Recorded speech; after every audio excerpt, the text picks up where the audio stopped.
지난 한 주일 동안 우리 진리 횃불 교우님들과 함께한 시간이 얼마나 행복했는지 모릅니다. 특별히 지난주에는 비가 많이 쏟아진 뒤에 화창한 날씨가 오니까 매번 가을 날씨 그렇겠거니 했는데, 야, 가을에 이렇게 맑은 하늘을 본다고 하는 것이 얼마나 큰 기쁨인지, 비 오는 날이 있기 때문에 맑은 날에 감사가 더 넘쳤던 것 같습니다. 그와 마찬가지로 이 세상이 진한 어둠이 짓갈려 있기 때문에 진리 횃불 교회의 이 사역이 더욱더 아름답지 않나 생각이 듭니다. 이 세상은 리듬에 의해서 흘러갑니다. 특별히 전 세계가 이 우울증으로 얼마나 고생을 하는지 2020년 코로나 전과 후 전 세계 여러 나라들 사람들의 우울증 유병률을 조사해서 발표한 통계가 있는데, 그중에 유별나게 쭉 올라간 한 막대 그래프가 보입니다. 어느 나라가 이렇게 우울증이 많을까? 우리나라 사람들 1등 잘하는 거 몇 가지가 있는데, 그중에 가장 우울증이 많이 있는 나라로 뽑힌 것이 바로 코리아, 한국 사람들로 잡혔어요. 자그마치 36.8%가 우울증으로 고생을 한다는 것입니다. 코로나 전후가 우리나라는 아마 파악이 안 된 것 같은데 하여튼 1등을 마크했어요. 자살률도 1등이고, 특별히 이 신경계통의 건강을 위해서 뭔가 이 국민운동이 전개돼야 되지 않나.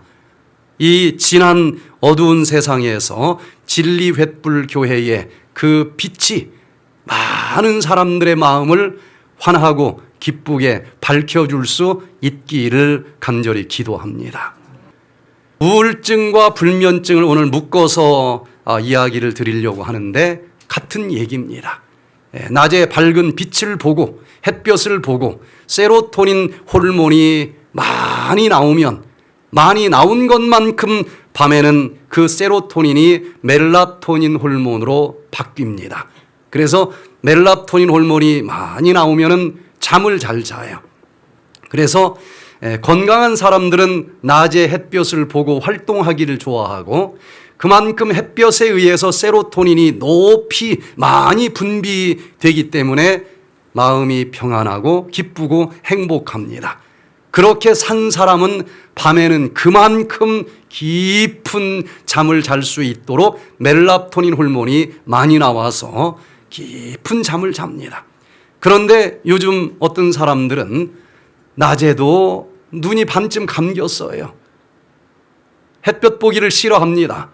그래서 낮에 세로토닌 호르몬이 적게 나오기 때문에 약 먹은 병아리처럼 조금 힘이 없어요. 우울증에 걸리게 됩니다. 그런 사람이 밤에는 멜라토닌으로 바뀌는 것도 적기 때문에 잠이 오질 않아요. 불면증에 시달립니다. 그래서 우울증을 가진 사람들은 밤에 잠을 못 자는 불면증을 가지고 있고, 불면증을 가지고 있으면 또 낮에도 기분이 좋질 않아요. 동전의 양면성과 같은 질병이기 때문에 우울증이 치료되면 불면증도 치료되고, 불면증이 치료되면 또 우울증도 치료가 돼요. 전혀 다른 질병인 것처럼 보이지만 같은 질병이기 때문에 오늘은 최첨단 의학, 우울증과 불면증, 세로토닌 활성화 치유 원리라고 하는 제목으로 전 국민의 거의 40%에 가까운 사람들이 이것으로 고생을 하고 있는데, 과연 근본적으로 어떻게 하면 이 질병에 걸리지 않고 또 걸렸어도 치료될 수 있을지 같이 살펴보면서 은혜를 나누기를 원합니다.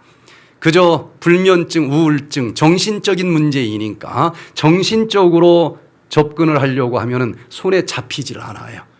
그러나 감사하게도 의학이 발달되면서 기쁘냐, 슬프냐, 짜증나느냐. 이 모든 정신적인 에너지도 이 몸속에서 어떤 물질이 나왔을 때 나타나는 현상이라는 거예요.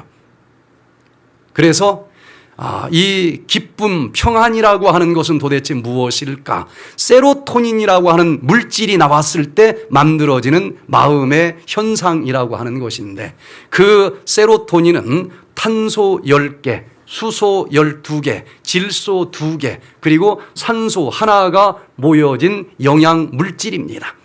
이 세로토닌이 이제 우리 마음속에 나오면 어떤 상태가 되는지, 특별히 뇌세포에서 40가지 이상의 우리의 마음을 결정짓는 신경전달 물질 내지는 호르몬들이 분비가 되는데, 크게는 이렇게 보따리 쌓아보면 3가지 보따리로 나눌 수가 있어요. 하나는 도파민 계통의 물질입니다. 엔돌핀도 이쪽 보따리에 들어가요. 얘가 나오면은 굉장히 마음이 뜹니다. 붕붕 떠요. 오늘 10억짜리 복권 하나 당첨됐다. 그럼 어떨까요? 도파민이 나와요. 붕붕 뜹니다. 너무너무 기뻐요. 엔돌핀 너무너무 기뻐요.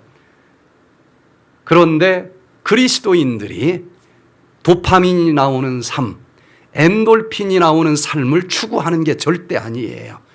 이 기쁨은 너무 높이 떴기 때문에 언제 떨어질지 불안한 마음이 밑에 깔려 있어요. 그리고 도파민과 엔돌핀은 중독성이 있습니다. 한번 빠지면 계속 더 큰 것을 요구해요. 그리스도인들이 마음에 담기를 원하는 행복은 도파민이나 엔돌핀이 절대 아닙니다. 그러나 반대로 너무 밑으로 떨어질 때가 있어요. 노르아드레날린 물질이 나올 때입니다. 이때는 기분이 쫙 처져요. 짜증이 납니다. 신경질이 나요. 화가 납니다. 괜히 길가에 있는 깡통도 막 차고 싶어요. 그런데 이때 세로토닌 호르몬이 나오면은 어떤 일들을 해주는가? 너무 높이 떠올랐을 때는 조금 좀 진정해보자, 가라앉게 해주고, 너무 노르아드레날린이 많이 나와서 그냥 땅에 꺼져버리고 싶을 때, 그럴 때는 또 북돋아주면서 언제나 일정하게 잔잔한 호숫가의 물결처럼 잔잔하게 조절을 해주는데, 그것을 우리는 평안이라고 부르고, 이건 떨어질 염려도 없고 또 뭐 낮아질 염려도 없어요. 그래서 이 잔에 가득 찬 것 같은 그 평안함, 이것을 우리는 행복이라 부르고 평안이라 부르는데, 이것은 평생 현미밥을 먹어도 질리지 않는 것처럼 질리질 않아요. 가득 차고 넘치는 그런 행복인데, 이 세로토닌이 충만한 삶을 살면서 이게 부족하면 우울증이 옵니다. 병원에 가면은 세로토닌이 분비가 됐는데 수용체가 받아들이지 못할 때 우울증이 와요. 그런데 요 세로토닌이 수용체가 받지 못하면 다시 들어가 버립니다. 어떤 사람은 뿌려주고 바로 걷어가 버려서 우울증이 와요. 그래서 병원에서 이 정신적으로 좀 문제 있을 때 가장 많이 쓰는 약 중에 하나가 이 세로토닌이 다시 뒤돌아가는 걸 차단하는 차단제입니다. 세로토닌이 아니고 세로토닌이 뒤로 다시 돌아가는 걸 막아주는 약이에요. 그러나 근본적으로 평안할 이유도 없고 행복할 이유도 없어서 얘가 퇴화되고 적게 나오는데, 이 약 먹는다고 해서 해결될 일은 아닌 거예요. 그래서 하나님께서 우리를 만드실 때에 이 세로토닌 호르몬이 어떻게 만들어지도록 해 놓으셨는지, 그 메커니즘을 제가 여러 논문들을 종합해서 한 페이지에 알기 쉽게 요약을 했는데, 이 중에 어떤 것이 나는 부족해서 세로토닌이 잘 안 만들어지고 마음이 자꾸 침울해질까, 어디를 보충해야 될지를 근본적으로 여러분들이 자가 진단을 하시고 또 실천하면은 해답을 얻을 수가 있을 거예요. 자, 세로토닌을 만들어 주는 공장이 예전에는 여기 뇌세포 한 군데만 있는 줄 알았는데 뒤늦게 발견을 했습니다. 우리 몸에서 만들어진 세로토닌의 90%는 여기 뇌 속이 아니었어요. 장 속에서 90%의 세로토닌이 만들어집니다. 그래서 뇌 밖에서 만들어지는 세로토닌 공장이 있고 또 뇌 속에서 만들어지는 세로토닌 공장이 있어요. 전공하는 사람들에 따라서 어느 한쪽만 더 깊이 연구할 수 있지만 우리는 오늘 통합적으로 정말 평안하고 정말 행복하기 위해서 어떻게 해야 될지 한번 살펴봅니다.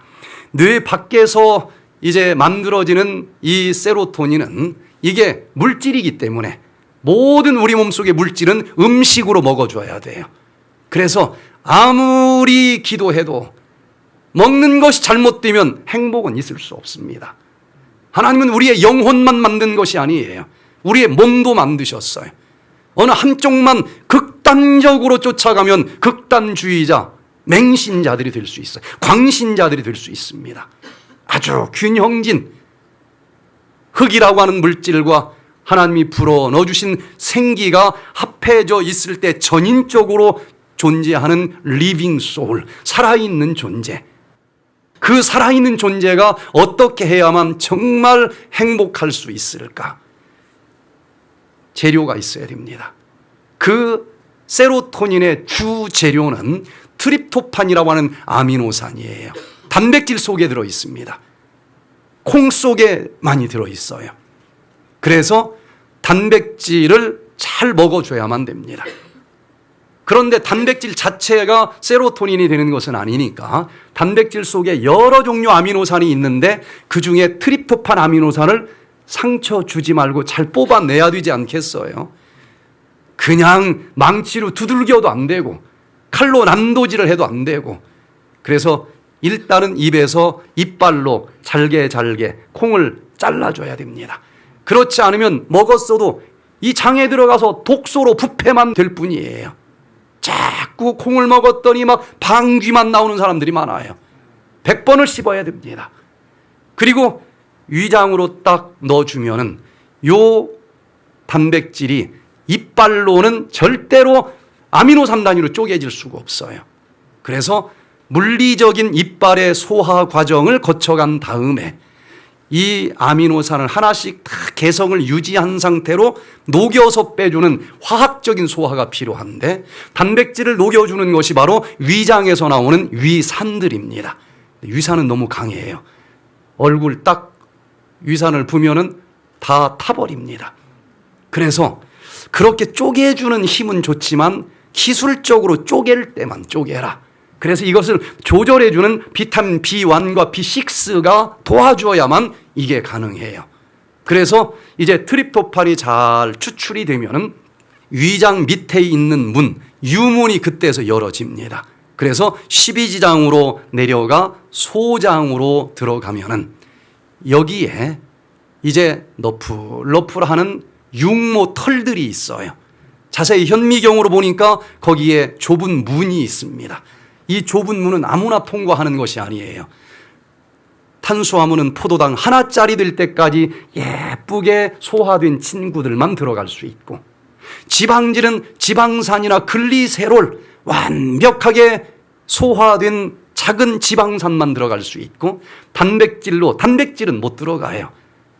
아미노산으로 잘 소화된 것들만 들어가고 이 음식과 함께 혹시 섞여서 들어왔던 이 독소들은 하나도 들어올 수가 없이 대장을 거쳐서 그냥 대변으로 버려지게끔 하나님이 만들어 놓으신 거예요. 그런데 이 내 몸 사용법을 66권 성경에 기록을 해 놓으셨는데 그대로 먹지 않고 먹기만 하고 걸으려고 하지 않고 여기에 사랑과 관용과 용서의 마음을 품고 살아야 되는데 한번 봐줬다면 죽을 때까지 용서를 안 해. 그 자식한테도 그 집안 용서하지 말라고 또 죽으면서도 말을 남겨. 이런 상태에서는 이게 제대로 추출이 안 돼요. 자, 이렇게 트립토판 아미노산이 육모 구멍으로 들어가는데 그걸 흡수하는 그 터널 중에서 육모가 있으면 그 중에 1%밖에 되지 않아요. 장크로마 친화성 세포라고 하는 이씨세포가 붙어 있는데 거기에 트립토판이 들어가면은 그곳에서 세로토닌이 만들어져요. 만들어지면 자기만 쓰는 것이 아닙니다. 미주신경을 타고 뇌세포로 바로 들어가기도 하고 전신의 세포 속에 배급이 되는데 편안한 거예요. 특별히 세로토닌이 하는 일이 여러 가지가 있는데 항중력 일을 합니다. 중력은 위에서 밑으로 내려요. 너무 많이 누르면 어깨가 어떻게 될까요? 처져요. 입꼬리는 어떻게 해요? 밑으로 내려갑니다. 그런데 세로토닌이 많이 나오면 이걸 뒷받쳐 올려주는 일을 해요. 그래서 세로토닌이 많이 나오면 어깨가 올라갑니다. 이런 사람 괜히 건들고 싶지 않지요. 뭐든지 할 수 있을 것 같아. 진짜 해냅니다. 입꼬리는 중력을 이기고 위로 올라가. 그걸 우리는 참 더 기분 좋은 일 있나 보다. 행복해 보이는데 이렇게 표현을 하는 거예요. 세로토닌이 해주는 겁니다. 자, 그리고 이 육모를 통해서 트립토판을 또 흡수해서 이씨세포가 다 먹는 게 아니고 대부분 99%는 문맥을 통해서 간으로 들어가게 해요. 그래도 질긴 놈 몇 개 독소가 들어왔을 수 있으니까 여기서 여과시켜주고 깨끗하게 정결하게 씻어진 이 트립토판을 심장으로 보내주면 심장이 펌프질을 해주고 그 중에 일부는 뇌세포 속으로 들어가는데 이 뇌세포는 모든 우리 몸의 통제센터이기 때문에 아무나 들어오도록 해주질 않아요. 청와대 들어가고 싶다고 해서 다 문 열어주는 게 아니죠. 뇌에는 청와대 문보다도 더 철저한 뇌 관문이 있습니다. 아무나 못 들어가요. 청와대를 꼭 들어가고 싶으면 청와대 들어갔다 나갔다 하는 사람 백을 좀 써야 됩니다. 이 사람이 와서 이 사람 내가 신원 보증합니다. 내가 데리고 갔다 내가 데리고 나올게요. 그러면 들어갈 수 있듯이 여기 트립토판이 뇌 속으로 들어가려면 이렇게 에스코트 해주는 자가 있어야 돼요. 과학적으로는 이 일을 해주는 친구가 포도당이라고 밝혀냈습니다. 포도당이 없어. 당뇨병으로 저혈당이 왔어요. 그러면 트립토판 못 들어가요. 기분이 좋을 리가 없습니다. 뇌에서 만들어지는 이 세로토닌이 부족해지는 거예요. 포도당이 에스코트를 받으면서 트립토판이 뇌의 관문을 통해서 뇌 속으로 들어가면은 이제 얘가 세로토닌으로 재단이 됩니다. 재단이 되려면 혹시 장갑 만들고 이런데 공장 가보신 적 있습니까? 원단을 사다가 재단을 하는데 제일 먼저 하는 일은 공장에 불을 켜줘야 될 거예요. 마찬가지로 뇌세포에서 세로토닌 공장이 가동이 되려면 일단 불이 켜져야 되는데 이 세로토닌 공장 스위치를 켜주는 그 불은 하늘에서 비춰주는 태양빛이어야 된다라고 밝혀졌어요. 햇볕을 받지 않으면 어떤 나머지 모든 조건 다 갖춰졌어도 세로토닌은 만들어지지 않습니다. 그래서 제가 많은 우울증 환자들 하도 데리고 오라고 해도 안 오니까 저를 꼭 와서 한번 만나달라고 해서 제가 저쪽 이 캘리포니아 말리부 해변가에 어마어마한 부잣집이 자기 딸이 10년 동안 자기 방에서 안 나온다는 거예요. 죄송하지만 꼭 와서 한번 상담 좀 해달라. 그래서 갔어요. 방이 뭐 얼마나 많은지 그 딸 방을 찾아가는데 저는 카타콤 동굴 들어가는 줄 알았어요. 막 꾸불 가는데 제일 마지막 방에 있는데 햇볕이 1도 안 들어와요. 낮인데 깜깜해. 한밤중처럼. 거기서 10년을 살았으니 그 다음 무슨 유명한 의사 만나고 약 먹어도 이건 안 만들어지는 것입니다. 일단 햇볕이 나오게 해야 치료가 된다. 자, 이제 모든 세로토닌 유전자 스위치 켜주는 자극인자로 햇볕이 그 일을 해준다. 밝혀졌고 햇볕 중에서도 자외선입니다. 자, 그러면은 이제 이 공장 스위치가 켜진 거예요. 그러면 거기서 일을 할 때 그냥 많이 만들어내라고 소리만 지르는 것보다는 뭐 음악을 좀 틀어줘야 좋지 않겠습니까? 연구 결과는 3가지 리듬을 이 세로토닌 공장이 너무 신나게 좋아한다는 거예요. 그래서 세로토닌 공장을 활성화시켜주는 3가지 리듬을 발표를 했는데 하나는 씹을 때 어금니입니다. 특별히 앞니가 아니고 어금니 없는 사람 빨리 임플란트를 하든지 틀니를 하든지 해야 돼요. 아니면 치매도 옵니다. 수많은 연구 결과들이 있어요.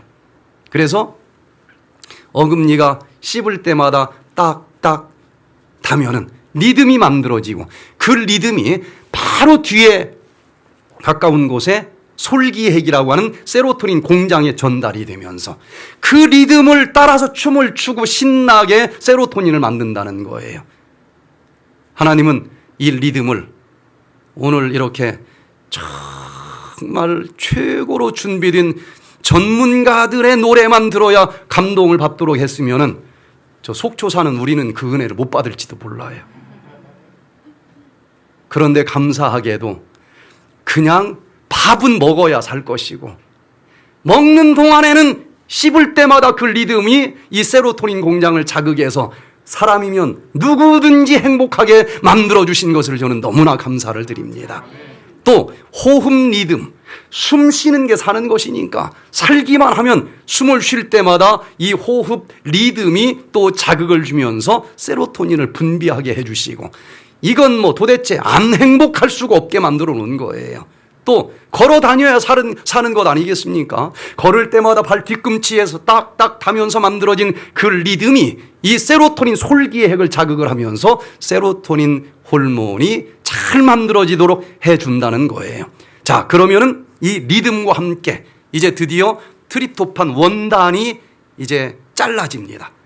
처음부터 장갑 모양 헝겊 사오는 게 아니에요. 그냥 네모난 헝겊 사다가 원단을 자르는 것이지. 자를 때도 초보자는 그냥 손가락 모양 똑같은 걸 처음부터 자르려고 애를 쓰는데 공장 가보세요. 그렇게 안 합니다. 그냥 대충 손바닥 사이즈만한 네모난 걸 또 잘라내는 거예요. 그런 것처럼 비타민 B3, 비타민 B9, 칼슘, 철분 이런 친구들의 도움으로 이제 손바닥 사이즈의 모양으로 요 트립토판을 잘라내는 것입니다. 자, 1차 재단이 끝났어요. 이제 두 번째는 아주 정교하게 손 큰 사람, 적은 사람 그 사이즈에 따라서 손 모양대로 그대로 또 두 번째 재단을 하는데 이 1차 재단을 했을 때는 5-HTP라고 불러요. 이것을 세로토닌 바로 직전 단계 물질이기 때문에 세로토닌 전구 물질이라고 또 전문가들은 부르기도 합니다.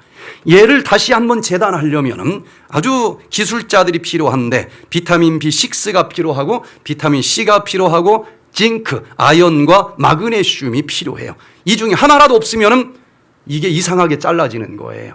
그러면서 드디어 솔기핵에서 세로토닌이 딱 재단되어 나옵니다. 그러면 이 세로토닌이 자기가 다 쓰는 게 아니에요. 여기 있는 모든 통제 신경센터에 쫙 뿌려줍니다.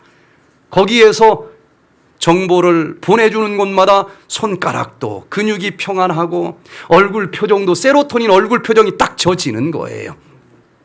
다 일을 하고 나면은 얘는 이제 자기 사명을 다 감당하고 최선을 다했습니다 하고 분해되면서 자기 한평생을 마칩니다. 그런데 이건 낮에 이루어지는 일들이고 밤이 됐어요. 밤이 되면 이 세로토닌이 잠옷으로 옷을 갈아입어요. 하는 역할이 낮에 하는 것과 완전히 달라지는 것입니다. 그냥 세로토닌이에요. 그런데 얘가 밤에 송과체라고 하는 요 침실로 들어가서 잠옷으로 딱 바꿔 입으면 하는 일이 너무 달라서 이름까지 다르게 붙여지는데 멜라토닌이라 이름이 붙여지는 거예요. 그래서 낮에 세로토닌이 만들어지지 않으면 밤에 멜라토닌이 무조건 안 나오게 되어 있고 멜라토닌이 수면제 역할을 해주는데 잠이 안 오면서 불면증이 옵니다.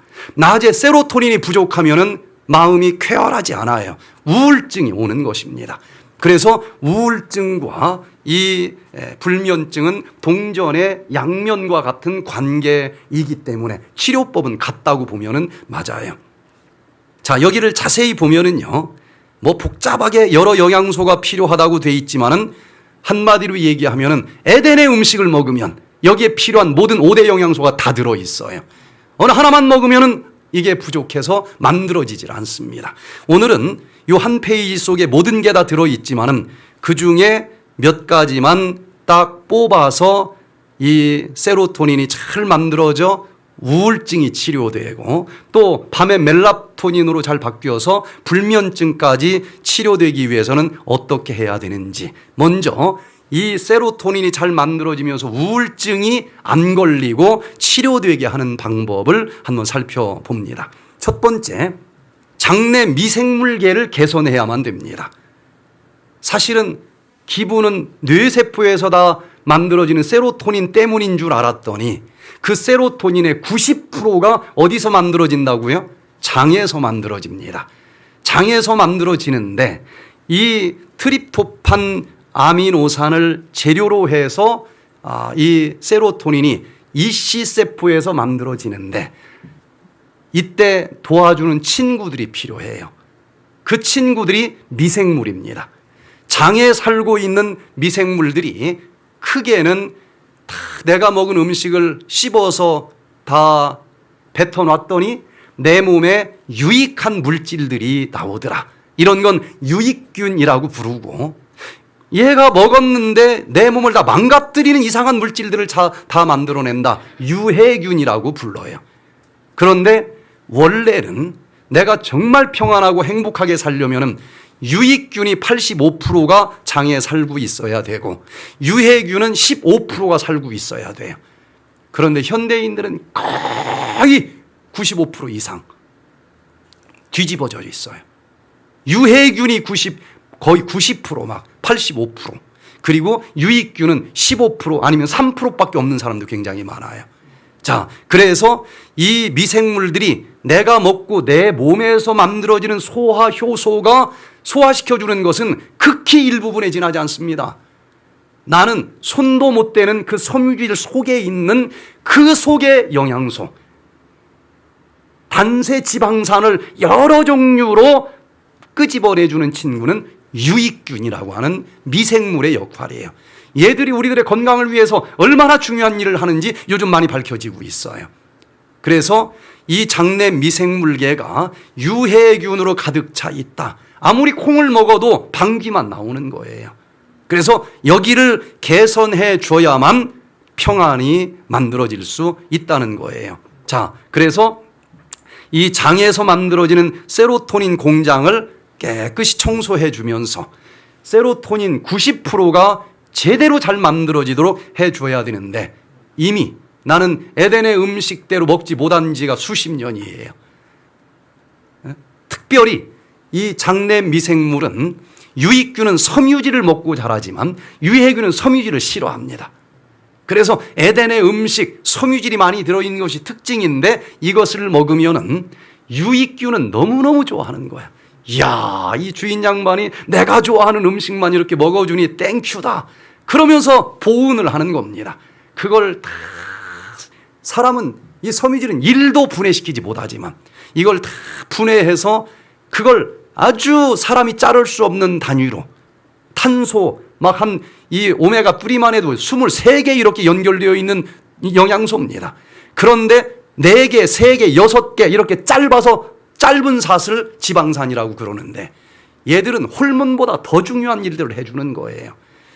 그런데 여기가 이미 그냥 보암직스럽고 맛있다고 해서 하와 할머니 후손 아니랄까봐 그냥 다 먹었어.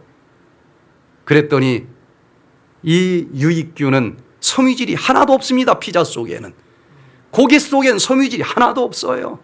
그래서 이 유익균은 지금 씨앗이나 몇 마리 좀 하듯이 그냥 연명하고 있을까 그 정도이고 유해균이 판을 치고 있는 거예요. 먹는 대로 독소만 만들어냅니다. 그런데 이 장에 살고 있는 미생물이 어떤 미생물이냐에 따라서 먹은 음식의 분해물이 달라지는데 이게 바로 뇌로 그대로 보고가 다 되는 거예요. 뇌의 영향도 물론 받습니다. 그래서 장과 뇌는 고속도로로 연결되어 있다라는 것이 지금 현대 의학의 연구 결과입니다. 그런데 이미 장이 다 망가졌고 유해균으로 가득 차 있다. 그래서 장도 다 육모가 망가져 버렸고 복소도 막 새 들어오는 장누수 증후군도 생겼고 이런 사람들의 특징은 아랫배가 찹니다. 아랫배도 차고 그냥 맨날 변비 아니면 설사. 여기가 불안해. 내가 느껴도 일정하질 않아요. 내일은 설사할지 변비할지도 몰라. 그냥 뭐 하나 먹을 때마다 여기가 요동쳐. 그런데 다시 건강해지려면 어떻게 해야 될까? 여기 International Journal of Molecular Science 2018년 이 논문은 거의 최근에 다 발표된 내용들이에요. 아주 최첨단 의학의 연구 분야입니다. 여기 5월 달에 발표된 논문을 보니까 장내 미생물 전체 세상을 미생물 총이라고 불러요. 유익균, 유해균 다 포함해서 미생물 총, 그것이 장에 살고 있으니까 장, 그리고 얘가 결국은 홀로 떨어져 있는 독도가 아니고 뇌와 밀접하게 주거니 받거니 하니까 미생물 총, 장, 뇌, 연결, 축 이론을 살펴보면서 이걸 어떻게 해서든지 이미 여기에 나쁜 미생물들이 많이 살고 있기 때문에 먹은 음식들마다 독소를 만들어내면서 기분 좋을 리가 없어요. 여기서 세로토닌이 제대로 만들어지지 못하는 겁니다. 그래서 우울증이 생겼을 때 어떻게 해야 될까? 약을 먹어가지고는 거의 이쪽 분야 별로 효과 없다라고 지금 결론이 내려졌어요. 우울증 먹으면 언제까지 그 약을 먹습니까? 대부분 평생 먹어요. 치료제가 못 된다는 결론인 것입니다.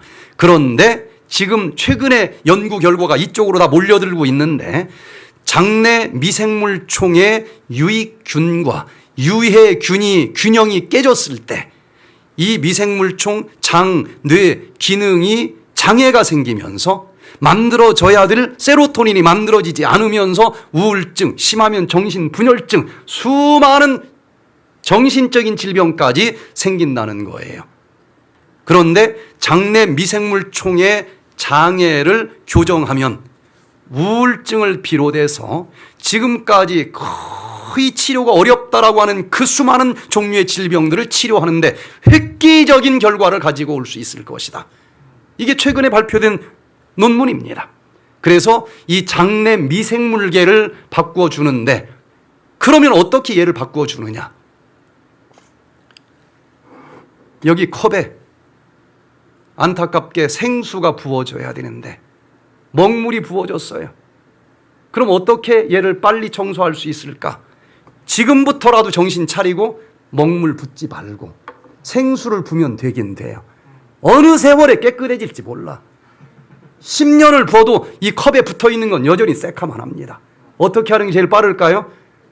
일단은 먹물은 멈추고 그리고 여기 더러운 거 쏟아 부어버리는 거예요. 그리고 좀 세제까지 쏟아서 원래 상태로 깨끗하게 그릇을 일단 닦는 겁니다. 그 다음에 생수를 부으면 되는 거예요. 어떤 사람은 일주일이면 끝나는 일인데 이걸 그냥 지금부터 좋은 것만 먹으면 되지 10년을 먹어도 생각보다 그렇게 빨리 치료가 안 돼요. 이게 바로 오토파지 디톡스입니다. 그래서 오토파지까지 얘기할 시간은 없지만은 이 우울증이나 신경계통 내내 신경세포, 뉴런 세포가 여러 가지 찌꺼기가 많이 쌓였기 때문에 제 기능을 다 하지 못하는 질병이라는 거예요. 그래서 오토파지 스위치를 켜주면 얘들이 싹 보링이 되면서 우울증을 치료하는데 탁월한 결과가 있다. 이런 수많은 연구 결과들이 있습니다. 자, 이제 두 번째. 세로토닌을 잘 만들어지게 하면서 기분이 좋고 우울증이 치료되게 하려면 햇볕을 받아야 된다는 거예요.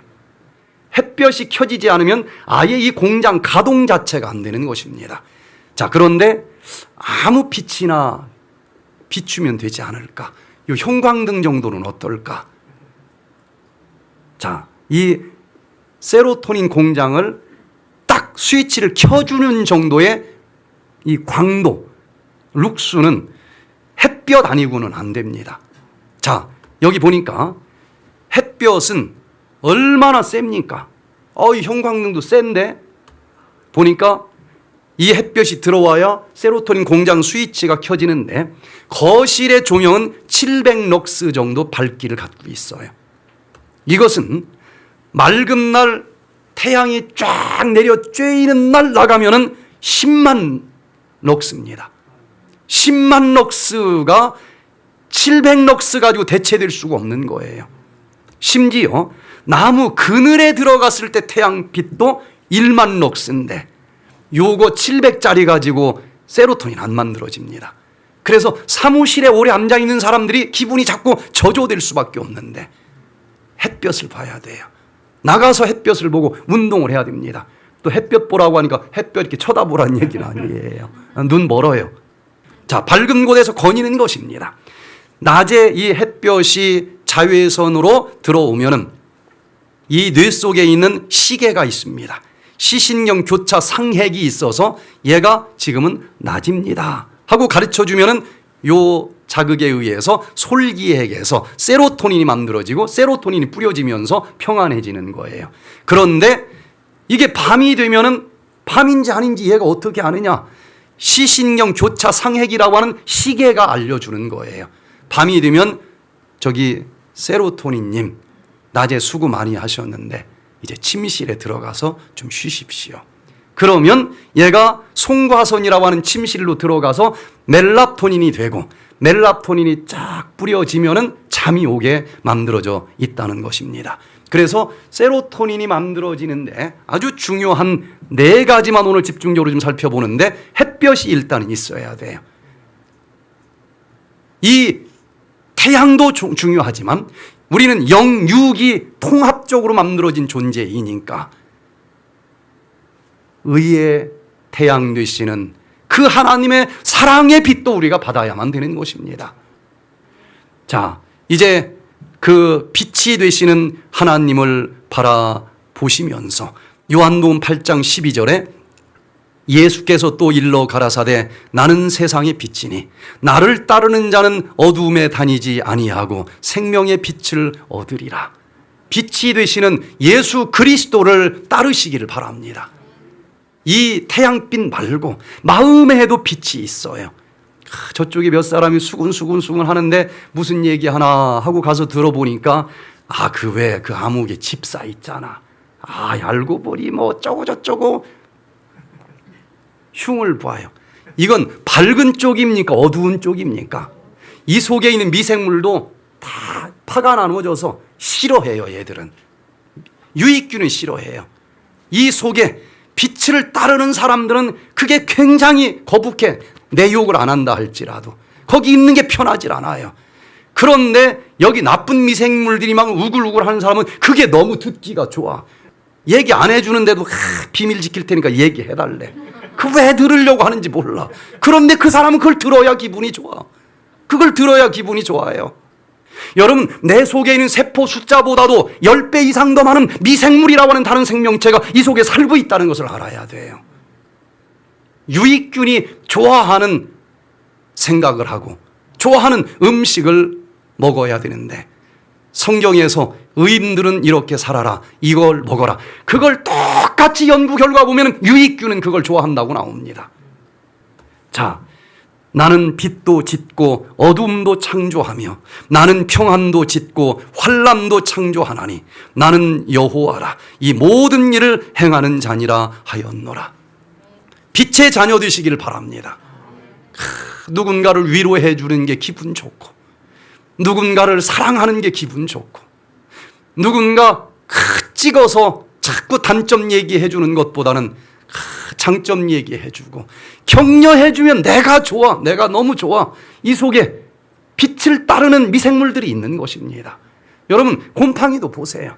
나쁜 곰팡이는 환한 햇볕 아래서 자랍니까? 저 어둠침침한 지하실에서 자랍니까? 똑같아요. 똑같습니다. 쓰레기 넘치고 썩은 냄새 나고 여기서는 부패균이 자라는 거예요. 이 세상의 원리는 음과 양, 빛과 어둠 똑같습니다. 그러나 감사하게는 절대로 어둠이 빛을 이기지 못하도록 만들어 주셨다는 것을 깨닫고 감사드리시기를 바랍니다. 자, 이제 빛이 켜졌어요. 공장에. 음악도 좀 들려줘야 되지 않겠습니까? 첫 번째 음악 많이, 세 번째는 씹어서 먹어야 된다는 것입니다. 씹기를 많이 할수록 세로토닌은 많이 만들어져요. 그래서 한 수저 넣었을 때 뭐 30번 씹어라, 50번 씹어라 그러는데 백투에덴에서는 100번을 씹으라고 합니다. 30번하고 완전히 달라요. 해보면 완전히 죽이 될 때까지 씹으면 이게 소화가 잘 되는 것도 있겠지만은 얘가 그렇게 씹을 때에 세로토닌 공장이 활성화가 되면서 기분이 좋은 거예요. 자, 그러면은 과연 씹는 것이 진짜 세로토닌을 만들어 주는가? 그럴 것 같은데 뭐 좀 과학적인 근거를 좀 가지고 있어야도 잘 믿어질 것 아니겠습니까?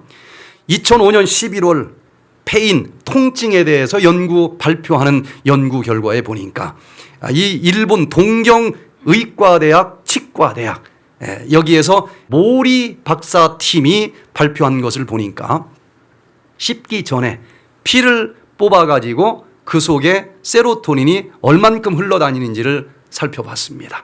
씹기 시작하고 딱 5분만 씹었는데도 세로토닌 숫자가 올라가요. 10분 더 올라가, 20분 더 올라가. 근데 5분 만에 그냥 수저놓고 나오는 사람들이 얼마나 많습니까? 손해본 거예요. 행복을 놓친 것입니다. 그래서 20분 뒤에 씹었더니 엄청나게 높아졌고 이제 씹는 걸 멈췄더니 그 다음부터 다시 떨어지기 시작을 한다는 거예요. 씹는 리듬과 혈중 이 세로토닌 수치가 아주 밀접하게 연결되어 있다라고 하는 연구 결과를 우리가 확인할 수 있는 겁니다. 근데 뭐 연구 결과 없어도 엘렌 화이트 부인은 200년 전에 이미 그 비밀을 가르쳐 주었어요. 치료봉사 278페이지에 소화작용을 원활하도록 하기 위해서는 음식을 천천히 먹어야 할 것이다. 소화불량을 피하기를 원하는 사람들과 하나님께 최선의 봉사를 바칠 수 있는 상태로 자신들의 모든 능력들을 보존할 의무를 느끼는 사람들은 이것을 기억해 두는 것이 좋을 것이다. 만일 그대의 식사 시간이 제한된다면 아유 바쁜데 언제 100번 씹습니까? 근데 미련한 사람들은 어떻게 바쁘니까 그냥 5분 만에 털어넣어. 소화는 위장에서 되는 줄로 착각을 하는 거예요. 소화의 90%는 입에서 되는 것입니다. 그래서 여기 정 바쁘면 하고 비밀을 가르쳐 줬어요. 식사 시간이 뭐 밥 먹을 시간도 없을 정도로 제한됐다? 그러면 그대의 음식을 통째로 삼키지 말고 오히려 적게 먹고 천천히 씹어라.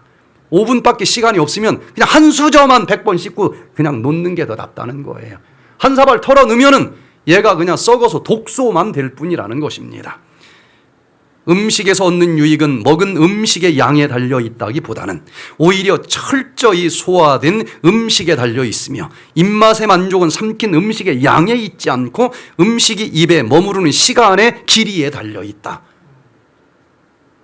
근데 그냥 털어 넣으면 알아서 소화시키겠지. 아니에요. 그건 입자가 큰 덩어리가 장으로 내려갔기 때문에 육모에서 통과가 안 돼요. 그 따뜻한 곳에 오랫동안 남아있으면 얘는 썩습니다. 썩는다는 얘기는 부패균의 밥이 됐다는 얘기예요. 입에서 완전히 잘게 잘라줘서 포도당 하나짜리가 내려가야 육모에서 썩기 전에 빨리빨리 흡수할 수 있는 거예요. 그런데 씹을 때 세로토닌 하나만 만들어지면 제가 이렇게 침 튀기면서 얘기도 안 합니다. 씹을 때 11가지 이상 제가 여기저기 모아보니까 너무너무 놀라운 이 건강에 유익이 되는 물질들이 분비가 된다는 거예요. 첫 번째 아밀라제. 초등학교 때 배웠죠. 탄수화물 소화효소가 나오는 건 이미 알고 있고, 그런데 리파제, 지방 소화효소는 십이지장에서만 나오는 줄 알았더니 입에서부터 나와요. 또 씹을 때 글로불린 A, 병원균들과 싸워 죽일 수 있는 항체가 이미 침 속에 나옵니다. 락토페닌, 항바이러스, 항균성. 뭐 어디서 얘가 굴러다니다 왔는지 어떻게 알아요? 균이든지 바이러스든지 죽이는 락토페린이 또 씹을 때 나와요. 그냥 꿀꺽 삼켰으니까 속에 들어가서 염증을 만드는 거예요. 얘들이 입에서 다 죽일 수 있었는데, 라이소자임, 살균작용, 균이 많은가 봐요. 여러 종류를 넣어놨어요. 또 리소솜, 오토파지, 이 다 분해시켜주는 그 효소가 입에서부터 나옵니다. 또 퍼록시다제, 과산화 수소를 제거해주는 아주 가장 강력한 항산화제예요. 안 늙습니다. 항노화제라고 불려지기도 해요. 파로틴, 노화 방지 호르몬인데 뼈와 치아를 만들어주고 혈액순환 증가를 시켜주는 호르몬이라서 이것을 노화 방지 호르몬이라고 하는 별칭으로 불려지기도 합니다. 이게 씹을 때 나와요. NGF, 뇌신경 기능을 회복시켜주는 신경 성장 인자가 씹을 때 침과 함께 나옵니다. 또 뮤신, 여기 좀 끈적끈적한 뮤신이 침에 섞여 있지 않습니까? 치석을 방지해 주는 게 나와요. 11번째 거스틴, 미래가 나이가 들면 죽습니다. 그래서 나이 들었을 때 엄마가 해주는 밥을 먹으면 옛날 맛이 안 날 수도 있어요. 어떤 때 너무 짜게 나와. 미래가 죽어서 그래요. 그런데 오래 씹는 사람은 미래가 살아 있습니다. 얘가 자꾸 재생이 되도록 도와주는 거스틴 호르몬이 나온다는 거예요. 자, 이제 이 세로토닌이 만들어지는, 씹을 때 만들어지는 리듬을 살면서 하나라도 더 많이 만들어주는 사람이 더 행복하게 살게 되어 있는데, 영적으로 이렇게 오래 씹는 리듬, 영적으로 우리가 떡으로만 살 수 있는 자가 아니지 않습니까? 영적인 음식, 말씀도 먹어야 되는데 만화책 읽듯이 읽지 말고 그것을 10번, 50번, 100번 씹고 또 씹고 또 씹어 보시면 이 말씀을 깊이 명상하게 될 때 예전에 그 어느 누구도 맛보지 못한 꿀송이처럼 달콤한 맛을 느낄 수가 있다는 것입니다. 그래서 말씀 한 구절을 먹을 때에 먹는 사람들마다 다 맛이 틀리게 느껴질 때인데, 이 세상에 6,000년 동안 살아온 수많은 사람들 중에서 나처럼 이 말씀 속에서 요 맛을 느낀 사람은 없을 거다. 나만이 느낄 수 있는 맛을 하나님께서는 넣어 주셨다는 거예요. 그 말씀을 꼭꼭 씹어서 먹을 때에 이건 뭐 세로토닌 만들어질 때 나오는 그 행복하고는 비교가 안 되는 것 아니겠습니까? 얼마나 행복한지 그 영적인 세로토닌을 먹어보시기를 바랍니다. 시편 85편 8절에 내가 하나님 여호와의 하실 말씀을 들으리니 대저 그 백성 그 성도에게 화평을 말씀하실 것이라.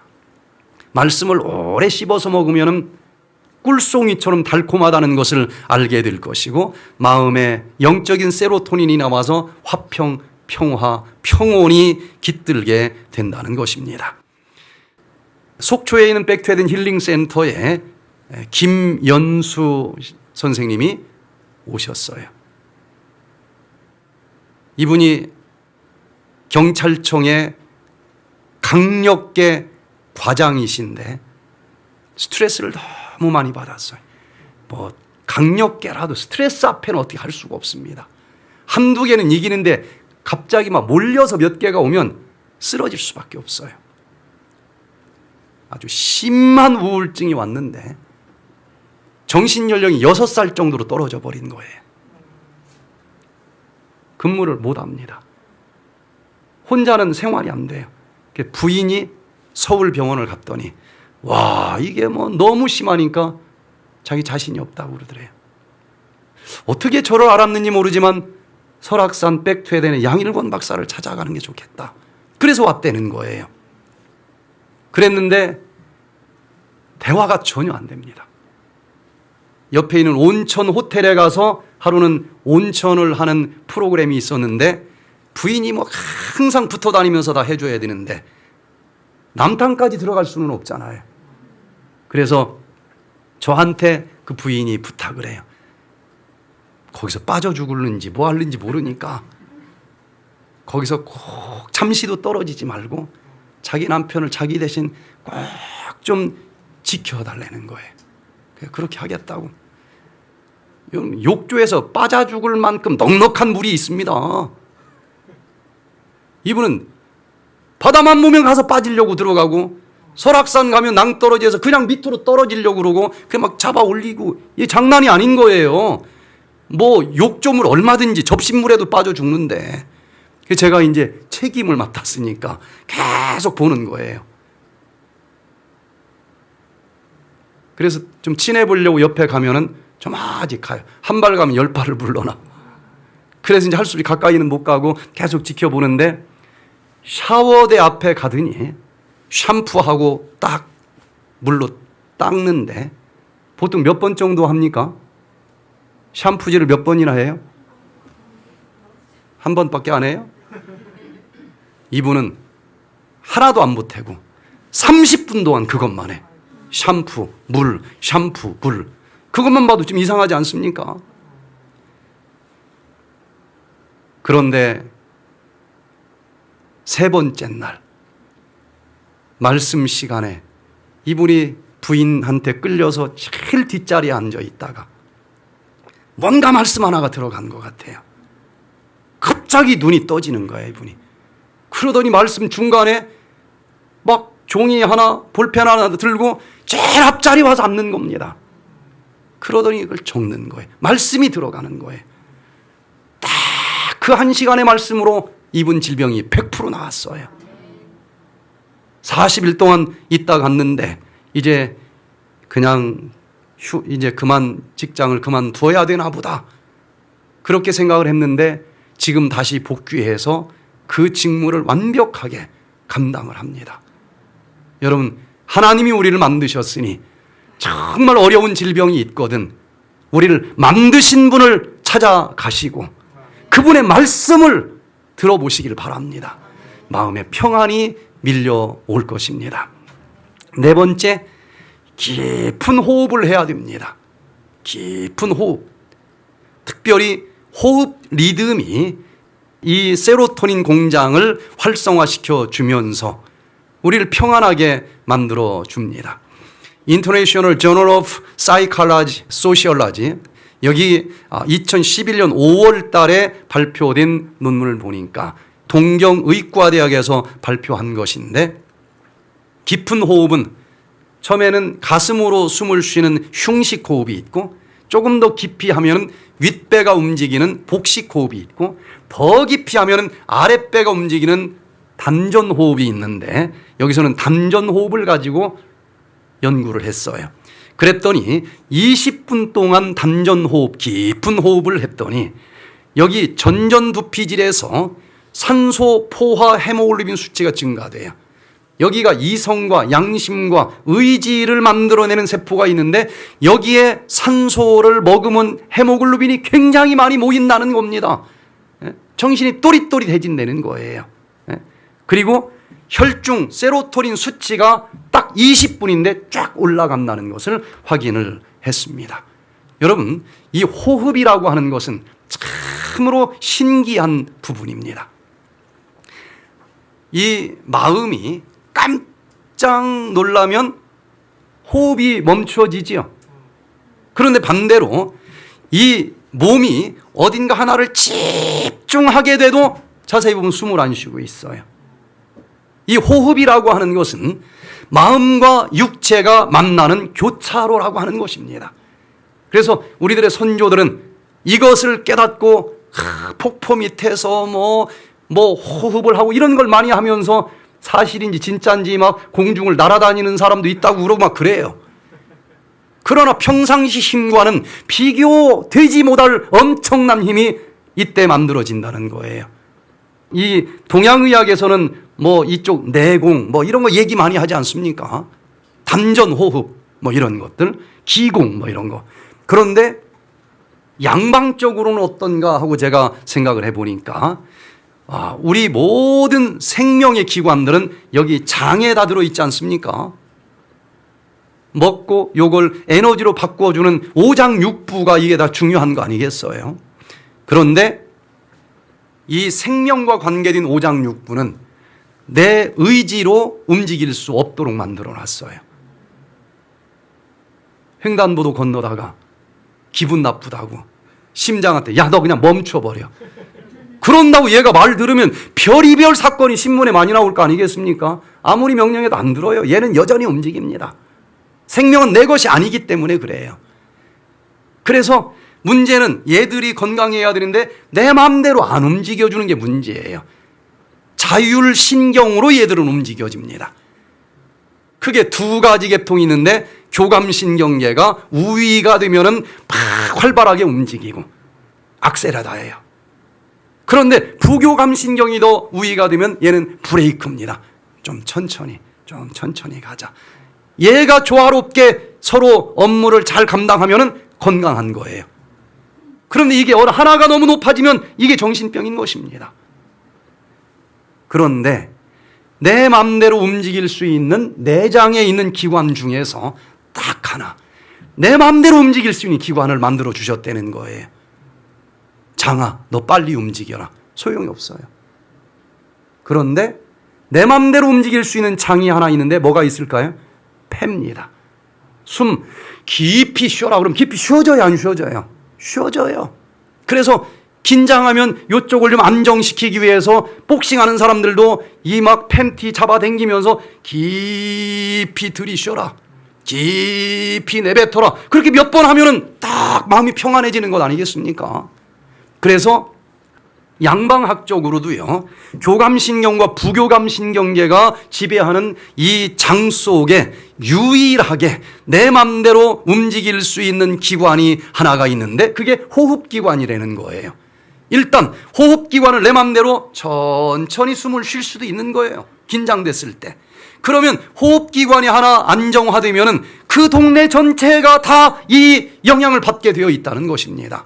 그래서 내 몸속에서 유일하게 이 육신 중에서 내 마음대로 대화할 수 있고 조절할 수 있는 그 기관이 호흡기관이기 때문에 내 마음대로 조절을 할 수 없을지라도 호흡을 잘 조절하면은 그게 가능해진다. 그래서 깊은 호흡을 하면서 내 이 자율신경계까지도 추가해 보자는 거예요. 우리는 이런 육적인 호흡법도 제대로 배워야 되겠지만 진짜 중요한 영적인 호흡법을 좀 배워야 되는데, 호흡이라고 하는 게 무엇일까? 우리가 포도당이라고 하는 음식을 먹었다고 해서 얘가 에너지가 되는 것은 아니지 않습니까? 얘가 에너지가 되도록 생명의 원동력이 되는 산소를 들이마시고, 산소가 미토콘드리아에서 포도당을 태워주면 에너지를 만들고 그 다음에 찌꺼기 이산화탄소가 나오는데 요거는 다 버려줘야 되지 않겠습니까? 그래서 우리는 육적인 호흡은 이 포도당을 에너지로 만들기 위해서 생명의 원동력이 되는 산소를 들이마시는 것이고, 그리고 얘가 에너지를 만들어내면서 나오는 이산화탄소는 다 뱉어버리는 것, 이것을 우리는 육적인 호흡이라고 부르는데, 육적인 세상과 영적인 세상은 같은 분이 만들었기 때문에 원리가 똑같아요. 그래서 하나만 깨달으면 나머지 안 보여도 깨달을 수 있도록 만들어 주신 것입니다. 예수님께서는 2000년 전에 이렇게 보이는 실물을 통해서 보이지 않는 영적인 세상의 교훈을 연결시켜서 가르쳐주는 실물 교훈 교수법으로 사내들인의 그 국회의원들, 철학자들까지도 이야, 기가 막힌 말씀이구나. 농부도 어린아이도 하루 종일 5,000명이 그걸 들을 수 있도록 가르친 교수법의 비밀이 뭘까? 실물 교훈이었어요. 전 그래서 실물 교훈 교수법에 대해서 관심이 많았습니다. 실물을 얘기하다가 영적인 교훈을 예수님이 붙여서 설명을 했었구나. 그런데 어떤 실물을 연구하면서 영적인 교훈을 설명하면 제일 명강사가 될 수 있을까? 눈 아무리 연구해서 눈을 봐라 하고 성경 얘기 붙여주어도 적도감은 소용이 없습니다. 눈이 뭔데 그럴 거 아니겠어요? 제가 사할린 가서 가능하면 누구든지 사람이면 다 알아들을 수 있는 말로만 해야 되겠다 하고 예화를 하루살이하고 매미 얘기를 했어요. 통역이 안 되네. 5분 동안 막 하루살이가 뭡니까? 아니 여름에 그냥 하루 날아다니다 죽는 거, 그런데도 통역이 안 돼. 그래서 끝나고서 아니 왜 하루살이가 통역이 안 되느냐 그랬더니 사할리는 하루살이가 없대. 제가 그때 깨달았어요. 30년 전 얘기인데, 실물 교훈으로 이게 보는 걸로 영적인 걸 설명을 하는 건 참 좋은 건데 어떤 실물을 연구하는 게 제일 좋을까? 저쪽 적도감 눈이 뭐냐고 물어본다니까요. 포도나무 없는 사람은 이해를 못해. 그래서 사람이라면은 여름이든 겨울이든 적도든 뭐 어디든 무조건 가지고 다니는 이 몸뚱아리를 실물로 삼아 가르치면 얼마나 좋을까? 창조의 걸작이기 때문에 이 몸을 연구해보면 성경 모든 것에 연결할 수 있는 창조의 오묘함이 다 들어있어요. 기도, 그러면 이해가 잘 안 될지는 모르지만 이 육적인 기도의 이 호흡법을 조금 제 시간을 없어 이건 이제 그만하겠지만 이걸 깊이 들어가면 들어갈수록 모든 기도법이 여기서 다 연결될 수 있어요. 그럼 육적인 호흡이 이러면 영적인 호흡은 뭘까? 떡으로만 살 수 있는 것이 아니라 하나님의 말씀으로 살아야 되니까 말씀을 먹어야 돼요.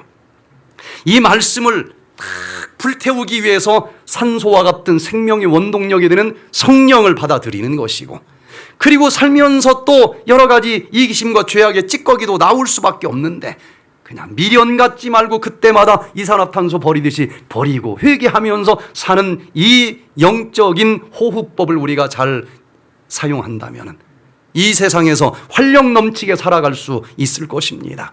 그 영육의 호흡 잘 하면은, 이 믿음의 호흡을 잘하면 믿음의 기도는 병든 자를 구원해 준다, 병든 자를 치료해 주신다라고 발표했고, 존 자웻 박사는 깊은 기도를 할 때 실질적으로 여러 종류의 치료제들이 분비된다라고 확인을 해 주기도 했습니다. 자, 이렇게 3대 리듬 중에서 호흡 리듬을 살아생전에 이왕 하는데 깊은 호흡을 하면서 해보시기를 바랍니다. 여기 목으로만 말을 하면 금방 목이 가버리죠. 그런데 아랫배에서부터 숨을 쉬면서 말을 하면 목이 가질 않습니다. 제가 이번 주에도 바로 직전에 하고 두 군데에서 계속 했는데 좀 절 모르는 사람은 걱정을 해요. 아니, 첫날부터 왜 저렇게 소리를 지르는지, 저러다 마지막 날 중간에 목소리 가버리면 어떡하지? 아직까지 목소리 간 적이 없어요. 깊이 있게 아랫배에 힘을 줘서 얘기하면은 목소리가 안 갑니다. 여러분, 내 힘으로 일을 하려고 하지 마시고 가슴 깊숙한 곳에 좌정하신 그 예수 그리스도의 힘으로 일을 하시면 지치지 않을 수 있는 것입니다. 기도로 평안을 누리시기를 바랍니다. 너희는 내게 부르짖으며 와서 내게 기도하면 내가 너희를 들을 것이요. 평안을 우리에게 주십니다. 불안할 때 다른 데 찾지 마시고 하나님 찾으셔서 기도해 보시기를 바랍니다. 정말 이 세상이 주는 것 같지 않은 평안이에요. 잘못해서 손가락질 당하는 건 이해가 되는데 하지도 않았는데 했다고 하는 오해를 받으면 얼마나 화가 납니까? 에덴병원 건축할 때 인터넷에 누가 올렸어요. 양일권 원장이 그 150억이나 되는 그 건축을 하면서 그 콩고물 없겠느냐, 건축비 빼가지고 라스베가스에다가 집을 한 채 사놨다, 그렇게 올라온 거예요. 근데 그 밑에 또 막 댓글 응원 부대가 막 쫙 타니까 이게 여론이 돼요. 기분이 제가 좋을까요, 안 좋을까요? 세로토닌이 나올까요, 안 나올까요? 그냥 쫓아가서 누구는 성질 없나 한번 따져볼까 뭐 할까. 그때는 또 얼마나 젊었겠어요. 다 소용없습니다. 댓글 달아봤자 불지른 일만 돼요. 그래도 이 마음을, 나도 인간인데 어떻게 할까? 하나님, 어떻게 하면 좋겠습니까? 하나님을 찾고 기도를 했더니, 야, 그 사람이 심판자가 아니고 내가 심판자야. 아니, 심판자인 내가 괜찮다는데 네가 왜 잠을 못 자야 돼? 내가 괜찮다는데. 이야, 전 그때 그날 그 어느 날보다도 제가 아멘 하면서 꿀잠을 자게 해주시는 그 하나님을 믿게 된 것을 얼마나 감사를 드렸는지 몰라요. 여러분, 어둠이 절대 빛을 이기지 못합니다. 시간이 지나면 밝혀질 거예요. 기도하시면 영적인 세로토닌이 나옵니다. 저쪽 평창에서 이 프로그램을 하는데 김혜숙 할머니가 오셨어요. 허리가 90도로 구부러졌습니다. 근데 글을 전혀 모르는 시골에서 오신 할머니예요. 근데 지혜가 있어. 글은 모르는데 지혜가 있어. 말씀을 알아들어요. 말씀 중에 기도하면 병이 낫습니다 그랬더니 이분이 여러 말 들어보니까 기도구만. 기도만 하면 되는 거네. 그래서 쉬는 시간에 왔어요. 그런데 기도만 하면 되겠는데 기도는 어떻게 하는 겁니까? 어렵게 얘기하면 못 알아들 것 같아서 기도는 간단합니다. 기도는 옆집 아저씨한테 하는 게 아니고 누구한테 하는 거예요? 하나님에게 하는 거니까 일단 하나님 하고 부르시면 됩니다. 부른 다음에 다짜고짜 여기 치료해 주세요. 아니 옆집 사람한테 뭐 빌리러 갔을 때도 그렇게 하면 안 될 거 아니겠습니까? 그래서 딱 불렀으면 사실은 지난번에 그 떡 하나 얻어먹고 나는 뭐 빈 접시 갖다 준 게 참 제가 잘못한 것 같습니다. 좀 찔리는 거 있으면 먼저 얘기하는 게 좋지 않겠느냐.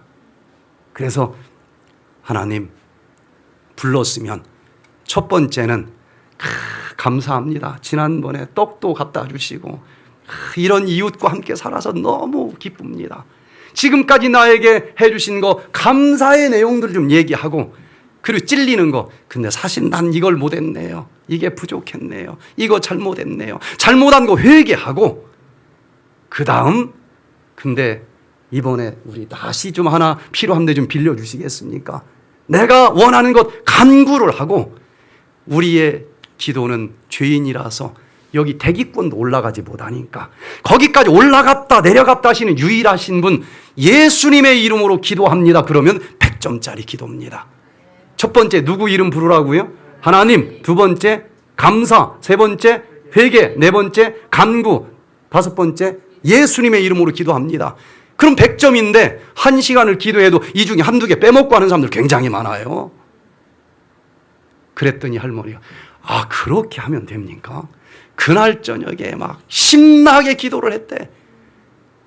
근데 아침에 일어났는데 이분 허리가 90도로 구부러졌는데 일자로 쫙 펴지더라는 겁니다.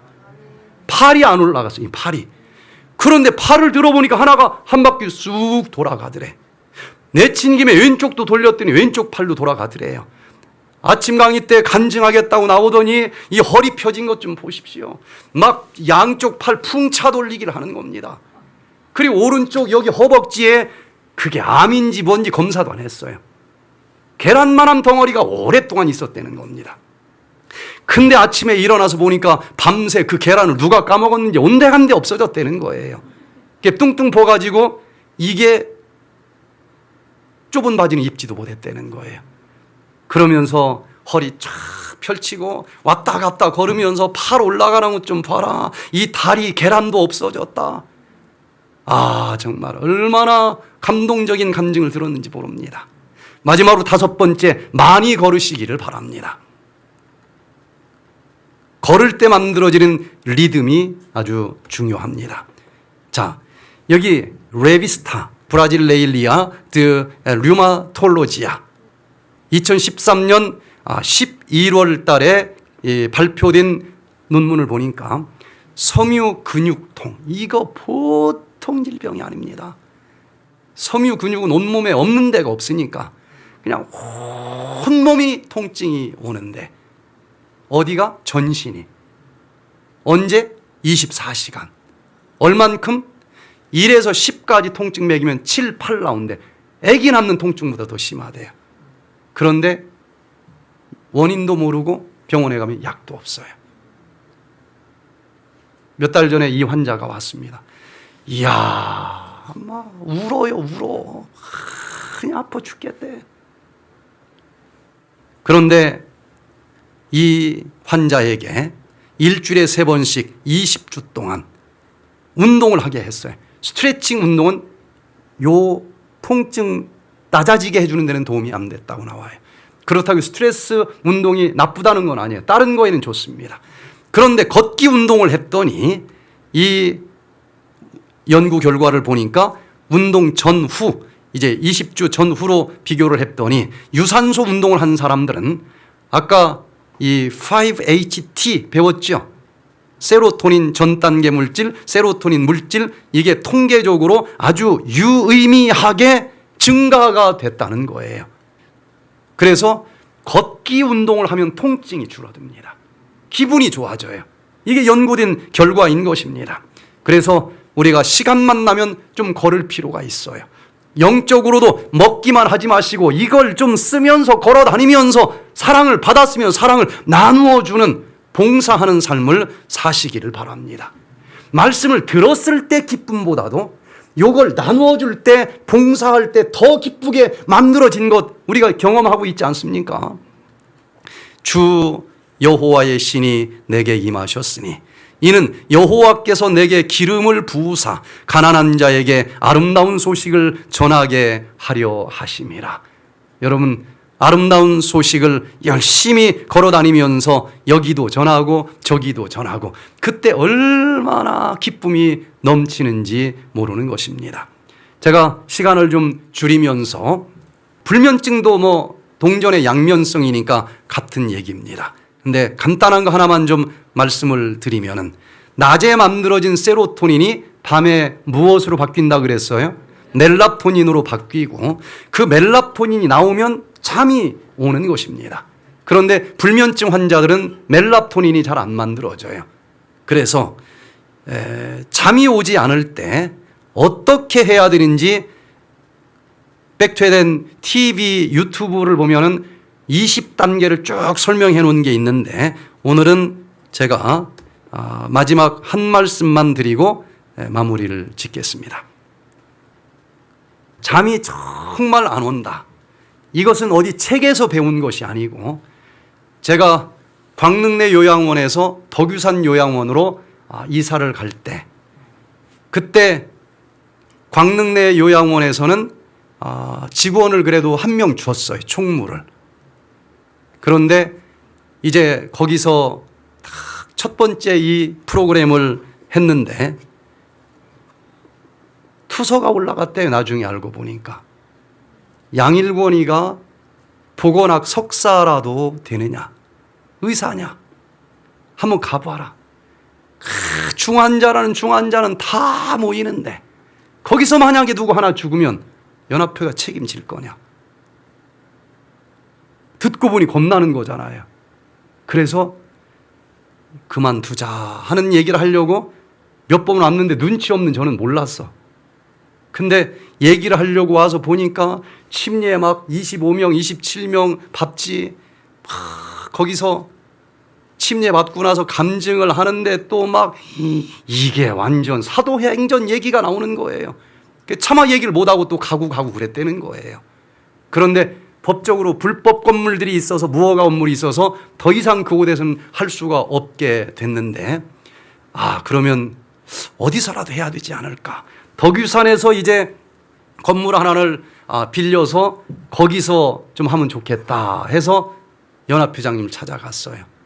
여기 덕유산으로 옮겨서 좀 하겠습니다. 그랬더니 너무 쉽게 총무부장님하고 의논하십시오. 그래서 이게 쉽게 되네. 총무부장님을 또 찾아갔더니 재무부장님하고 의논하십시오. 기분이 조금 이상해요. 재무부장님을 찾아갔더니 연합회장님하고 의논하십시오.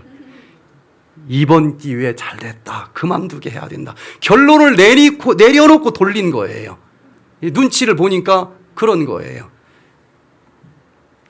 그래서 기도밖에 할 게 없고 하여튼 중간 과정 생략하고 그렇지만 어찌어찌 해서 이제는 덕유산에서 하도록 됐는데 그때 제가 직원 한 명 가지고 일을 해보니까 이게 못할 짓이에요. 그래서 직원 12명은 써야 되겠습니다. 그랬더니 각서를 쓰래요. 쓰는 건 자유인데 양일권이 직원이라고 각서를 써라. 그게 무슨 의미입니까? 벌면 연합회권이 올려야 되고 모지라면 제가 이제 책임져야 된다는 거예요. 무슨 믿음인지 그냥 썼어요. 각서를. 그리고 일단은 광릉내 짐을 딱 싣고 덕유산으로 내려오는데 제일 큰 8톤 추럭으로 11대가 나오더라고요. 근데 그땐 직원을 이제 뽑은 것도 아니고 저 혼자인데 그 11대를 끌고 한 번도 가보지도 않은 곳을 가는데 인간적으로 염려가 될까요? 안 될까요? 얼마나 젊었겠어요. 그 산골짜기 전라도에 올라가도 산을 넘어야 되고 경상도에서도 산을 넘어야 되고 충청도에서 산을 넘어야 되고 거기까지 누가 올까? 저도 염려가 되는 거예요. 그래서 걱정을 하다 보니까 잠이 한숨도 안 오는 거예요. 그 젊은 나이에 잠을 하나도 못 자는 거예요. 그냥 한 1초도 못 자요. 제가 거의 한 4개월을 그렇게 고생을 했어요. 그러다가 그때 눕거감 불면증 치료법을 제가 경험을 합니다. 그래서 이 눕거감 불면증 치료법을 지독한 불면증 환자들한테 가르쳐 줬더니 많은 사람들이 드디어 제가 잠을 잡니다 라고 얘기를 해요. 수많은 것 중에 이거 하나만 말씀드리고 마치겠습니다. 눕거감 불면증 치료법은 첫 번째, 밤 10시부터 아침 6시까지 움직이지 말고 뭐 해라? 누워라. 잠 안 온다고 걸어다니면 멜라토닌은 스톱입니다. 멜라토닌은 안 나와요. 잠 안 온다고 빨래하면 멜라토닌은 딱 멈춰집니다. 그냥 그 시간에는 잠이 오든 안 오든 신경 쓰지 말고 누우면 멜라토닌은 나옵니다. 두 번째, 뭘 꺼요? 불을 꺼야 돼. 불을 눈에서 딱 봤다? 그러면 멜라토닌은 들어갑니다. 안 나와요. 근데 잠 안 온다고 불 켜버리는 사람들이 있잖아요. 세 번째, 감은 뭐예요? 눈을 감아라. 눈 뜨면 멜라토닌은 안 나옵니다. 그래서 밤 10시부터 아침 6시까지 잠이 오든 안 오든 신경 쓰지 말고 자려고 하지도 말고 잠이 안 온다고 걱정도 하지 말고 그냥 눕거감만 하고 누워있으면 돼요. 그럼 어떤 일이 벌어지느냐? 잠을 한숨도 못 잤을지라도 멜라토닌은 나옵니다. 연구 결과는 멜라토닌만 나오면 50%의 수면 효과가 있다는 거예요. 해보세요. 밤새 빨래 한 날과 분명히 다릅니다. 그 다음날 약간 피곤할지는 모르지만 할 일 다 할 수 있어요. 잠 안 오는 사람들이 잠을 자려고 집착을 하기 때문에 그게 또 다른 스트레스가 돼서 잠을 못 자는 거예요. 그냥 눕거감 3가지만 하시고 누워있다 보면은 어느 날 진짜 잠이 오는 것을 제가 경험하게 됐어요. 자, 하나님께서는 사랑하시는 자에게 잠을 주신다 약속을 하셨습니다. 잠을 잘 못 자는 불면증 환자들은 그 다음날 아침에 일어나야 될 시간에 알람 시간을 맞춰놔서도 못 일어나요. 첫 번째 알람 시간 때 못 일어나고 두 번째 알람 시간에나 일어나요. 영적으로 하나님이 영적인 잠인 죽음을 잘 때는 그냥 아무것도 모르고 자야 되는데 자꾸 일어나서 제사밥 먹으러 다닌다는 사람들이 있어요. 영적인 불면증 환자들은 첫 번째 알람 시간에 못 일어납니다. 예수님이 천천만만의 천사들과 함께 이 땅에 다시 오셔서 일어나라 할 때 벌떡 일어나는 사람들은 그냥 잠잘 때 아무것도 모르고 자는 사람, 그렇게 하겠다고 믿은 사람들은 깊이 잠을 자고 첫 번째 알람 시간 딱 일어나면서 아멘, 주 예수여 어서 오시옵소서. 그런데 제사밥도 먹으러 다닐 거라고 하고 죽은 사람들은 이게 깊은 잠을 못 자서 첫 번째 알람 시간에 못 일어나요. 두 번째 일어나라고 할 때 일어나서 영영한 불에 타서 고통을 당합니다. 여러분, 주님께서 사랑하시는 자에게 잠을 주신다 약속하셨는데 주님 오늘 저녁 잠을 주시옵소서.